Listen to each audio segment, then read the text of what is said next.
Nestle मिठाई मिल्कमेडसारखं Milkmaid किंवा कंडेन्स मिल्क बनवण्याची सर्वात सोपी पद्धत. हे फ्रेंड्स, मी Jayshree. Welcome to Aryadev creation. Milkmaid किंवा कंडेन्स मिल्क बनवण्यासाठी आपण गॅसवर पॅन गरम करून घेतला आहे. पॅन गरम झाला की आपण यामध्ये घालत आहोत अर्धा लिटर दूध. आपण इथे फुल फॅट मिल्क घेत आहोत आणि दूध घोटण्यासाठी असं पसरट भांडं यूज करायचं, म्हणजे दूध लवकर घोटलं जातं. आता दुधाला छान उकळी आली आहे. दुधाला उकळी आली की आपण यामध्ये घालायची आहे 200 ml साखर.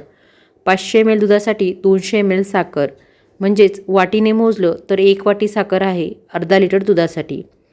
आता आपलं दूध मध्ये मध्ये मिक्स करत आपल्याला हे घोटून घ्यायचं आहे. 500 ml दूध आहे तर 500 ml दुधासाठी आपल्याला 25 ते 30 मिनिट वेळ लागेल दूध छान घोटण्यासाठी आणि आपलं कंडेन्स मिल्क तयार होण्यासाठी. मध्ये मध्ये मिक्स करत राहायचं. दुधाला उकळी येते आणि साईडने जी मलाई येत आहे ती या दुधामध्येच मिक्स करत चालायचं, म्हणजे कंडेन्स मिल्क आपलं छान क्रीमी तयार होतं. कंडेन्स मिल्क जर मार्केटमधून घ्यायचं म्हटलं तर खूप महाग पडतं आणि फ्रेशही नसतं, खूप दिवसापासून बनलेलं असतं. पण या पद्धतीने जर आपण घरी तयार केलं तर आपल्याला स्वस्तात पडतं आणि फ्रेश. घरी बनवायला सोपंही आहे. अगदी 25 ते 30 मिनिटात कंडेन्स मिल्क तयार होतं. कुठलीही मिठाईमध्ये आपल्याला जर कंडेन्स मिल्क यूज करायचं आहे तर अगोदर अशा प्रकारे तयार करायचं. आता हे जे कंडेन्स मिल्क आपण आज तयार करत आहोत हे एका खास रेसिपीसाठी आपण तयार करत आहोत. ही रेसिपी मी तुमच्यासोबत नेक्स्ट व्हिडिओमध्ये शेअर करणार आहे.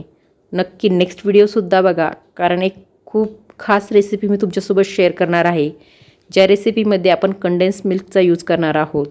त्यासाठीच आपण हे कंडेन्स मिल्क आज बनवत आहोत आणि म्हणूनच मी आजच हा व्हिडिओ तुमच्यासोबत शेअर करते आहे, कारण आपल्याला नेक्स्ट व्हिडिओमध्ये या कंडेन्स मिल्क यूज करायचं आहे. आता आपल्या दुधाचा कलरही चेंज होत आहे आणि दुधाची क्वांटिटीसुद्धा कमी झाली आहे. 500 ml दूध आहे आपलं, तर 200 ml ते 250 ml होईपर्यंत आपल्याला हे घोटून घ्यायचं आहे, म्हणजे अर्धी क्वांटिटी होईपर्यंत आपल्याला हे दूध घोटायचं आहे. दूध आपला जवळजवळ आता अर्धं झालं आहे.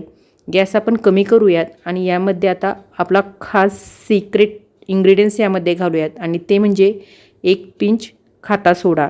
खाता सोडा आपल्या प्रत्येकाच्या किचनमध्ये असतोच. तोच खाता सोडा आपण इथे यूज करत आहोत. अगदी 1 पिंच खाता सोडा घालायचा. खाता सोडा घातल्यानंतर बघा आपल्या दुधामध्ये एक फेस आलाय वरतून आणि चकाकी येते दुधाला खाता सोडा घातले की, आणि आपलं कंडेन्स मिल्क जे आहे ते हलकं बनायला मदत मिळते. त्यासाठी आपल्याला हा खाता सोडा इथे घालायचा आहे. खाता सोडा घालून आता जस्ट 2 मिनिट आपल्याला दूध परत स्टर करायचं आहे आणि आता 2 मिनिटानंतर आपण गॅस इथे बंद केला आहे. आता आपल्याला हे कंडेन्स मिल्क थंड करून घ्यायचं आहे. थोडा वेळ असंच आपल्याला घोटायचं आहे, म्हणजे यामध्ये गाठी पडणार नाही. अगदी एकसारखं कंडेन्स मिल्क आपलं तयार होईल. कंडेन्स मिल्कचा कलर बघा आता खूप सुंदर आला आहे, अगदी मार्केटसारखं दिसतंय. थोडंसं पातळ ठेवलं आहे आपण, कारण हे थंड झाल्यानंतर घट्ट होणार आहे. थंड झाल्यानंतर फ्रीजमध्ये ठेवायचं 2 ते 3 तास. आता फ्रीजमधून आपण हे कंडेन्स मिल्क बाहेर काढलं आहे. आता करूयात या कंडेन्स मिल्कची प्लेटिंग. बघा खूप सुंदर तयार झालं आहे, अगदी घट्ट क्रीमी दिसतंय ना, मार्केटसारखंच कंडेन्स मिल्क. घरी बनवायला खूप सोप्या पद्धतीने तयार होतं आणि खूप कमी वेळात, खूप कमी साहित्यात. व्हिडिओ आवडला असेल तर व्हिडिओला लाईक करा, व्हिडिओ जास्तीत जास्त शेअर करा. चॅनलवर नवीन असाल तर चॅनलला सबस्क्राईब करून बेल आयकॉनला ऑलवर प्रेस करा आणि व्हिडिओ कसा वाटला ते कमेंट बॉक्समध्ये कळवा.